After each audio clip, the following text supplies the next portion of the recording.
So we will be continuing the chapter gravitation. Okay, in the previous lecture we have studied about what was gravitation, K+3 law of gravitation, then what was centripetal force, what was circular motion, and Newton's law of gravitation.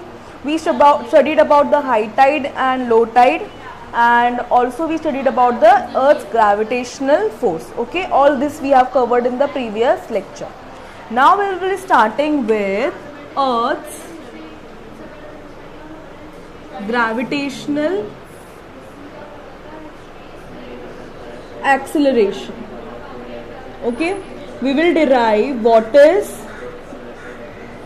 Earth's gravitational acceleration. Okay, and it is denoted by small g. ठीक है, यहाँ पे हम लोग acceleration को हमेशा किससे denote करेंगे? स्मॉल g से डिनोट करेंगे. ठीक है, so we will derive what is the value of g. ठीक है, so let us begin. We have studied in the Newton's law of gravitational force that force is nothing but gmm upon r square. Okay, हमने पढ़ा था ना, दो mass का product into distance between their square inversely proportional होगा, और g यहाँ पे क्या होगा?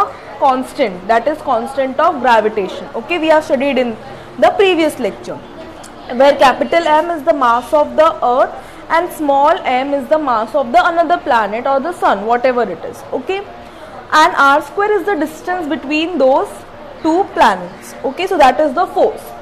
Also in 9th standard we have studied force is nothing but what? Mass into acceleration. What it is? Mass into acceleration. Okay, F is equals to ma, हमने ये पढ़ा था. बट यहाँ पे हम लोग एक्सेलरेशन को किससे डिनोट करने वाले हैं? g से. तो हम लोग ma की जगह पे यहाँ पे क्या लेंगे? mg लेंगे. क्या लेंगे? mg. Okay, so force will become what? mg. In equation 1 force is what? gmm upon r square. In equation 2 what it is? m into g. Okay, you can see on your left hand side the term is same, so you can equalize the right hand side. Okay, so let us do that. Equalizing equation 1 and equation 2, what you will get? gmm upon r square is equals to mg. ठीक है, दोनों भी force के ही formula है, तो हम लोग उसको क्या करेंगे? इक्वलाइज कर देंगे. Now you can see the common is small m. Okay, common term is what? Small m.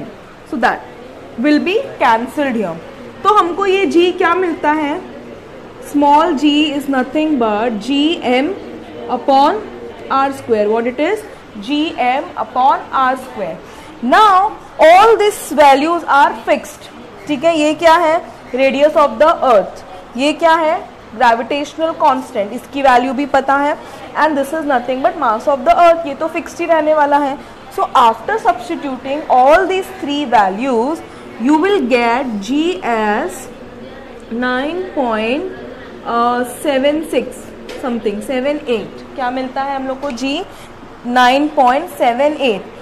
ये क्या है? ग्रेविटेशनल एक्सेलरेशन है. एक्सेलरेशन का unit is always what? Meter पर second square. Okay, what it is? Meter पर second square. And this small g is known as acceleration due to gravity. क्या? Acceleration किस वजह से? ग्रेविटी के वजह से. That's why it is denoted as small g and it's value is 9.78. But हम लोग उसको राउंड ऑफ करके we always take the value of small g as meter पर second square. Okay, we take it as meter per 9.8 meter पर second square. Okay, सो हमने क्या पढ़ा अभी?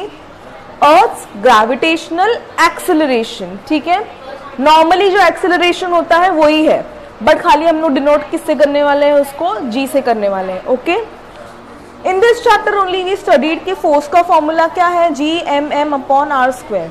Okay, g is the constant product of two masses upon radius, square of the radius. In the previous standard we have studied that force is nothing but mass into acceleration. Okay, but here acceleration is nothing but our small g, तो मैंने वो substitute कर दिया. उसके बाद क्या हो जाएगा? दोनों तरफ f है, तो we can equalise the right hand side. वो करने के बाद कॉमन टर्म था m. we will cancel that term, and what we will get, small g is gm upon r square. We know the value of g, we know the value of capital M, we know the value of capital R as well.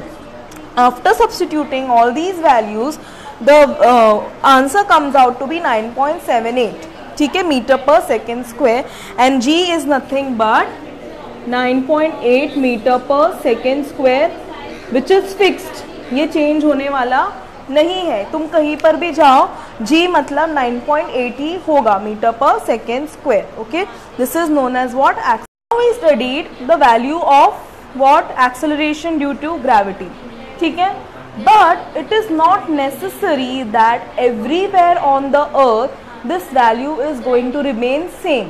Okay, ये value हर जगह पर same नहीं होने वाली है, ठीक है. It will change, it will not change very much, but in some amount, या डेसिमल में या थोड़ा सा चेंज उसके अंदर आएगा.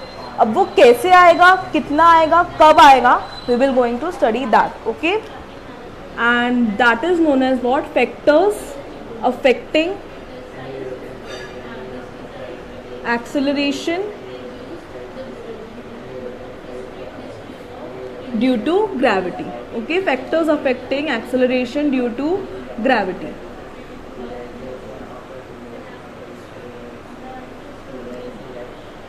Now we all know that earth is what, spherical in shape, but it is not actually exactly spherical. मतलब वो स्पेरिकल शेप में है, हम लोग ये मानते हैं, but in reality is not exactly in round और स्पेरिकल शेप. वो कैसा है, थोड़ा सा एग शेप में है, ठीक है. एग शेप रहता है ना, थोड़ा सा दबा दिया हम लोग किसी चीज़ को, तो वो वैसे शेप में है. तो if I try to draw it, it will be something like this. Okay, अगर हॉरिजॉन्टल वे में हम लोग कोई एग रखते हैं तो वो कैसे दिखेगा, the earth will be something like this, ठीक है. यहाँ से it will be flat and from the equator it will bulge.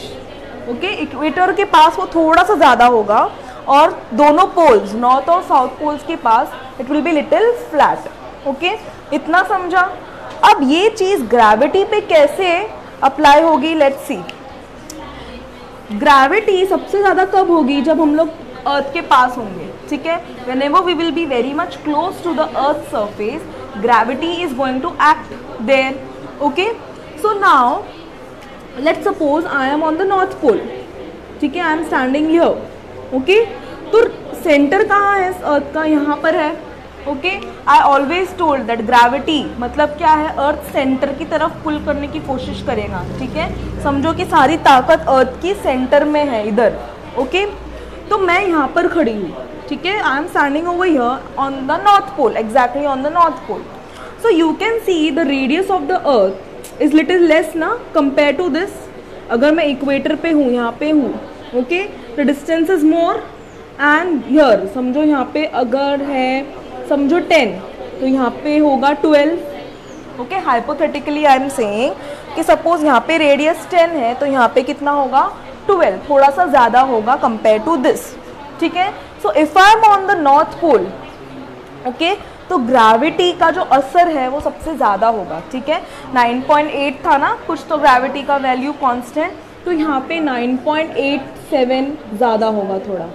Okay, कुछ भी हो सकता है, बट थोड़ा सा ज़्यादा होगा. Now compare to equator, equator क्या हो रहा है, अर्थ के सेंटर से बहुत दूर है, थोड़ा सा दूर है, मतलब कंपेयर टू द पोल्स, ठीक है. तो दूर होने की वजह से क्या हो रहा है, जो ग्रेविटी है उस पर ज़्यादा एक्ट नहीं कर पा रही है, ठीक है. ग्रेविटी उस पर ज़्यादा एक्ट नहीं करेगी, तो जो एक्सेलरेशन ड्यू टू ग्रेविटी है उसका भी वैल्यू कम हो जाएगा. दैट मीन्स 9.7 समथिंग मीटर पर second square. Okay, so this says that change in height, okay, change in height, और you can say change in position of earth. Okay, change in position of earth. At what position you are on the earth, whether you are on the north pole, south pole, or on the equator, that is going to matter, and because of that the value of g is going to change. What we studied that earth is what, egg shape, ठीक है. थोड़ा सा equator के पास वो बाहर निकला हुआ है, तो उसका जो रेडियस है compared to everywhere on the earth will be more, and on the north and south pole radius थोड़ा सा कम होगा, ठीक है. Remember that if radius is less, gravitation is going to act more on that, and thus the value of G will be more. Okay. Similarly, if the things are far away from the center, तो क्या होगा, gravitation कम act करेगी. Gravitational force अगर कम act होगा तो acceleration due to gravity भी कम हो जाएगा. Okay, so remember gravitational acceleration due to gravity is highest on the poles and lowest on the equator. ये सब जगह पे अगर मैं ये कोई पॉइंट पे हूँ अर्थ के तो इट विल बी नॉर्मल 9.8 के आसपास ही होगा. बट अगर मैं एग्जैक्टली नॉर्थ या साउथ पोल पे हूँ या मैं इक्वेटर पे हूँ तो वैल्यू में थोड़ा डिफरेंस आने वाला है. Okay, and why, because of the fluctuating value of the radius of the earth. ऐसे तो हम लोग उसको कॉन्स्टेंट ही पकड़ते हैं, लेकिन there is some change, and due to that there is also change in acceleration due to gravity. So this was one aspect or one factor of affecting of acceleration due to gravity. This was one of the factor. Now going on to the next factor is change in height. Okay, change in height of the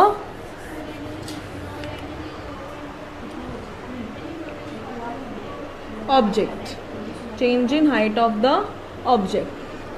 अब ज़रूरी तो नहीं है कि हर चीज़ अर्थ के ऊपर ही होगी exactly on the surface. ठीक है, this is the planet earth. ठीक है, everything is not particularly on earth ना, ऐसे चिटका हुआ तो नहीं है अर्थ सरफेस पे. Okay, it will be something about the earth surface also. Now if you are flying a kite, okay, so it will be what, touching the earth or what? No, it will be in the air, or it will be above the earth's atmosphere, somewhere here. Okay, if you are flying a kite, it will be somewhere here. ठीक है. अब R जो था वो कहाँ तक सीमित था, यहाँ तक. ठीक है, ये अर्थ का जो R है वो यहीं तक एक्ट करने वाला है ना. रेडियस हम बात कर रहे हैं सर्कल की, तो वो सर्कल के अंदर तक ही रहने वाला है. अब मेरी काइट कहाँ है, यहाँ पर है. Okay, so what will happen now in the formula, what was G का फॉर्मूला क्या था, Gm/r². ठीक है, but here my R is not R ना, काइट यहाँ पे नहीं है. Understanding, kite is above the earth surface, तो this particular height will also be considered. Okay, उसको भी हमें कंसिडर करना पड़ेगा. अर्थ के सरफेस तक तो R था, लेकिन kite is above. Okay, kite is flying in the air, so it will be above the earth surface. कितना अबाउ है समझो, h की हाइट जितना वो ऊपर है अर्थ के सरफेस पे. तो फॉर्मूला में क्या हो जाएगा, Gm R and this much also will be added ना for the height of the kite from the centre of the earth. तो कैसे मेजर करेंगे, ये R और ये इतना h, तो हमें सेंटर से ये काइट की हाइट पता चल जाएगी. तो वो कितना होगा, R+h². समझा, उसमें h क्या हो गया, ऐड हो गया. Now remember, when anything is added, और you can say if denominator is increased, the actual value will decrease. Okay, जब भी डिनोमिनेटर इंक्रीज होगा एक्चुअल वैल्यू डिक्रीज होगी, और न्यूमरेटर हमेशा जब इंक्रीज होगा तो एक्चुअल वैल्यू भी इंक्रीज होगी. Okay, so in this what is happening, earth का रेडियस तो कुछ तो था, 64,000 kilometre is earth radius. But समझो काइट और 5 किलोमीटर ऊपर है. ठीक है, सो 64,000 में 5 किलोमीटर ऐड हो जाएगा और उसका स्क्वायर करेंगे तो और भी ज्यादा आएगा. ठीक है, तो डिनोमिनेटर क्या हो रहा है, denominator is increasing. So eventually what will happen, actual value of G will also will decrease, क्योंकि डिनोमिनेटर इंक्रीज हो रहा है तो एक्चुअल वैल्यू जो G की है वो क्या हो जाएगी, कम हो जाएगी. ओके, सो कोई भी चीज़ अगर हवा में है, बहुत ऊपर है, तो उस पर ग्रेविटेशनल जो है, ग्रेविटेशनल फोर्स एक्ट ज़्यादा नहीं कर पाएगा, उसका उतनी ज़्यादा फोर्स नहीं होगी. ओके, सो उसकी एक्सेलरेशन ड्यू टू ग्रेविटी की भी वैल्यू क्या हो जाएगी, कम हो जाएगी. ठीक है, क्या पढ़ा हमने, R तो था ही, काइट समझो 5 किलोमीटर की हाइट पर उड़ रहा था. फॉर्मूला में क्या हो जाएगा, R+h². डिनोमिनेटर इंक्रीज हुआ, ठीक है, डिनोमिनेटर इंक्रीज होता है तो क्या होता है, एक्चुअल वैल्यू डिक्रीज हो जाती है, मतलब जी की जो वैल्यू है वो क्या हो जाएगी, डिक्रीज हो जाएगी।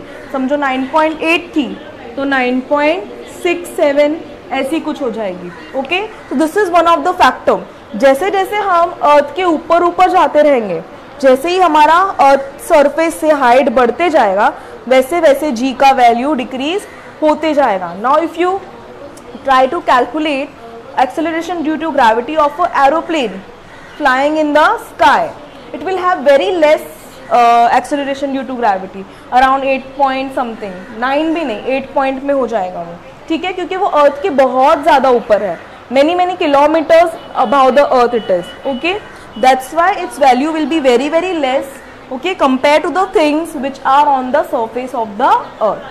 Okay, so this is one of the factor, B factor. Okay, now there is one more. अब हमने पहले क्या बात की, अर्थ के सरफेस के ऊपर की बात की, अब हम अर्थ के सरफेस के बाहर की बात कर रहे हैं। अब हम किसकी बात करेंगे, अर्थ के सरफेस के अंदर की बात करेंगे। Okay, change in depth, this was change in height. अभी जब अर्थ के अगर हम लोग अंदर होंगे, if we will be underground, so what will be the value of ji.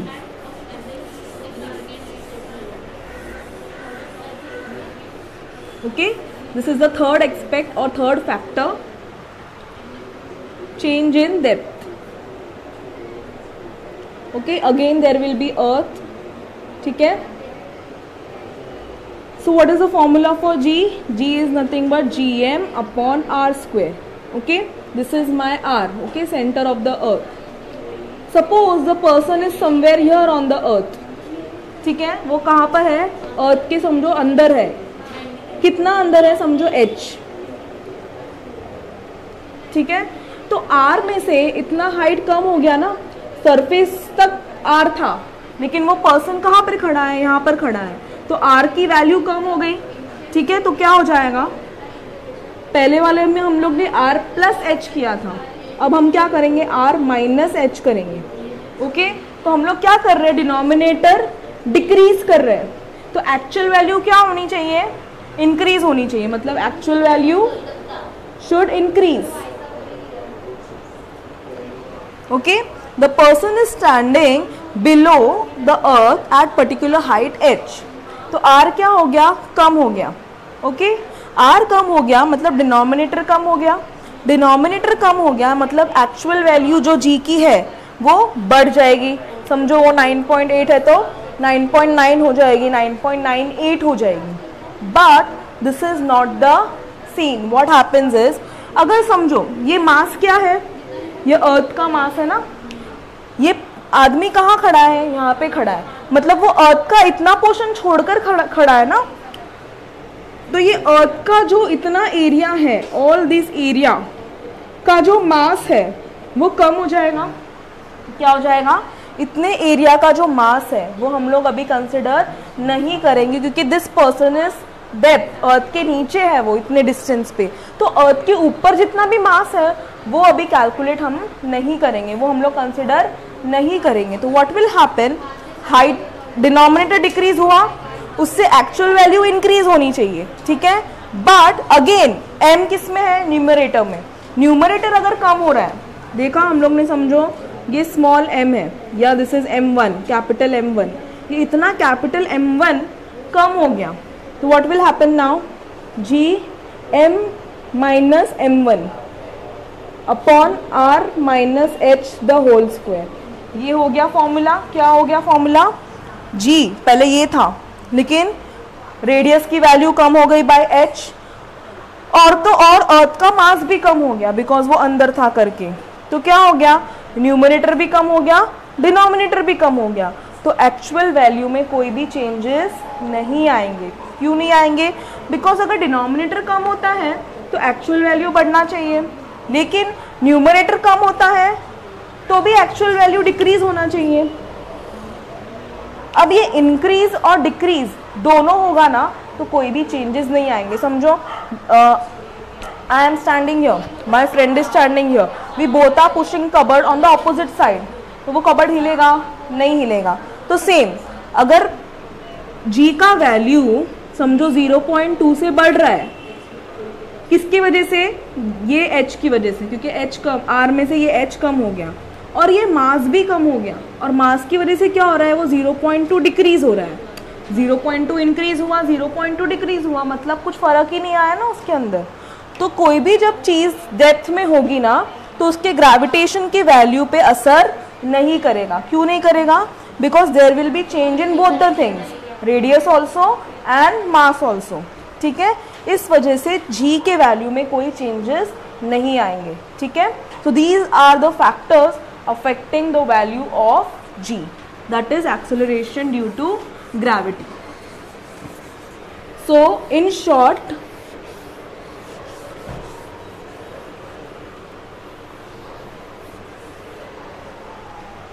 in first factor what happened, change in the position of the earth. तो on poles g का वैल्यू क्या होगा, सबसे ज्यादा, और इक्वेटर पे क्या होगा, g का वैल्यू कम हो जाएगा। ठीक है, when something is on the height from the surface, again g का value will decrease. okay, and on sea depth की जब हम बात करेंगे तो there will be no change, मतलब zero change in acceleration due to gravity. okay, so poles और equator पे जब आएंगे तब g की वैल्यू में थोड़ा चेंज आएगा। जब हम लोग अर्थ के सरफेस के ऊपर कोई भी हाइट पर होंगे तो भी g की वैल्यू क्या होगी, डिक्रीज होगी। And when we are inside the earth or in the depth, there will be no change in the value of g. Okay, so these are the factors. Now we will understand a very interesting terms, that is mass and weight. Okay, what we are going to study about mass and weight. अब फर्क क्या है दोनों में? See, now if I ask you what is your weight, what are you going to tell me? Miss 50 kg, 45 kg, whatever it is. Okay, तो वो तुम कैसे बता रहे हो? वेइंग मशीन पे खड़े हो जाओगे तुम और तुम चेक करोगे कि तुम्हारा वेट कितना है, and that you are going to report to me that miss I found out that my weight is this much. Okay, but that weight is nothing but mass. ठीक है, तुम जो वो वेट बता रहे हो मुझे 42 kg, अगर तुम मुझे बता रहे हो वेट, तो वेट का यूनिट्स ना kg में नहीं होता है, वेट का यूनिट्स किस में होता है, न्यूटन्स में होता है. ठीक है, वेट क्या है, एक वेक्टर क्वांटिटी है. Okay, what is weight? Let us we will write the difference between mass and weight later after we complete this. So weight is a vector quantity. ठीक है, तो उसका यूनिट्स होता है न्यूटन, बट हम लोग randomly उसको किस में बोलते हैं, 42 kg है, मेरा वेट इतना है. वेट मतलब और मास मतलब अभी अगर हम लोग अर्थ पे है तो वो सेम रहने वाला है. ठीक है, अगर मैं अपना वेट कैलकुलेट करने जाऊँ it will be 42 newtons, and अगर मैं अपना मास कैलकुलेट करने जाऊँ so it will be 42 kg. ठीक है, randomly. So what is the difference like? See, weight वो है जो हम लोग अर्थ पे खड़े हैं ना, तो अर्थ को भी अपने आप को खड़े रखने के लिए हमें उसको एनर्जी देनी पड़ती है. ठीक है, anything, if suppose I am keeping this pain on my hand, what is happening, my hand is giving some energy to this pen to stand. Okay, so similarly earth is going to provide some energy और force जिस वजह से मैं उसके ऊपर खड़े रह पाऊंगी, and that is nothing but weight. ठीक है, the force earth को लगानी पड़ रही है मुझे उसके सरफेस पे खड़े होने के लिए is nothing but weight. समझा? and mass मतलब मेरे अंदर जितना भी मास है, मेरे अंदर जितना भी मैटर है, मेरे हाथ में, मेरे पैर में, everything, all the matters in my body is nothing but mass. ठीक है, जो भी चीज़ें मेरे अंदर है वो क्या होगी, मास होगी. ठीक है, एंड वेट क्या है, अर्थ को जितना फोर्स लग रहा है मुझे उसके ऊपर खड़ा रखने के लिए वो मेरा वेट है. समझा? और मास क्या है, जो मेरे बॉडी के अंदर चीज़ें है वो मेरा मास है. Now suppose mass and weight both will be same when I am on earth. ठीक है, वो प्रॉब्लम नहीं है, बिकॉज अर्थ का ग्रेविटेशनल जो है, जो जी का वैल्यू है अर्थ का, वो मुझे पता है वो कितना है, 9.8. तो वो सबके लिए कॉमन रहेगा ना, मेरे लिए, तुम्हारे लिए, मॉम के लिए, डैड के लिए, किसी के भी लिए वो 9.8 रहने वाला है. But as soon as you go on a different surface, earth को छोड़ के अगर तुम मून पे जा रहे हो, तुम मार्स पे जा रहे हो, कोई भी दूसरी प्लैनेट या कोई भी दूसरे स्पेस के ऑब्जेक्ट में जा रहे हो, उसका ग्रेविटेशनल एक्सेलरेशन 9.8 नहीं होने वाला है ना, उसका कुछ और होगा. तो वो क्या होगा, वेट में चेंज लाएगा. वेट का फॉर्मूला क्या है, weight is nothing but a kind of force. क्या है वो, एक काइंड ऑफ फोर्स है, और फोर्स का वैल्यू क्या होता है, mg। अब ये g क्या होने वाला है, फ्लक्चुएट होने वाला है, ठीक है, वो g क्या होने वाला है, फ्लक्चुएट होने वाला है ड्यू टू द सरफेस। अगर हम लोग स्पेस में जा रहे हैं, मून का जो g का वैल्यू है वो अर्थ से कम होता है, तो मेरा वेट मून पे जाके कम हो जाएगा, बिकॉज ये g की वैल्यू जो मून की है वो 4.5 में समथिंग कुछ है, तो मेरा जो वेट है वो कम हो जाएगा। लेकिन मास जो मेरे अंदर है वो मून पे जाके कम होगा क्या, मैं अपना एक दो पैर यहाँ पे छोड़ के जाऊंगी, हाथ इधर छोड़ के जाने वाली हूँ, नहीं, I will carry whole myself, I will carry and I will go on the moon. Okay, so there will be no change in my mass. मैं ऐसा तो नहीं है ना कि दो तीन चीज़ें अपनी उंगली निकाल के यहाँ पे रख के जाऊंगी and then I will go on to moon, no, I will carry whole body of mine and I will go on the moon. तो मेरा मास में कोई चेंजेस नहीं आने वाला है, अंडरस्टूड। वेट में चेंजेस आएगा because weight is a kind of force and force का वैल्यू है mg, okay, and g is going to change when I land on moon, okay, so this is the difference between mass and weight। हर जगह पे same होने वाला है, ठीक है, चाहे मैं अर्थ पे रहूँ, मैं मून पे रहूँ, मैं मार्स पे रहूँ, कहीं पे भी रहूँ, मेरे बॉडी में जो मैटर है वो चेंज नहीं होने वाला है। वेट क्या है, कोई भी सरफेस को, जैसे कि अर्थ का सरफेस हो गया, मून का सरफेस हो गया, मुझे बैलेंस रखने के लिए सरफेस पे वो पर्टिकुलर प्लैनेट और ऑब्जेक्ट को मेरे ऊपर कितना फोर्स डालना पड़ रहा है, that is called as weight. Okay, so what will be the difference between mass and weight now?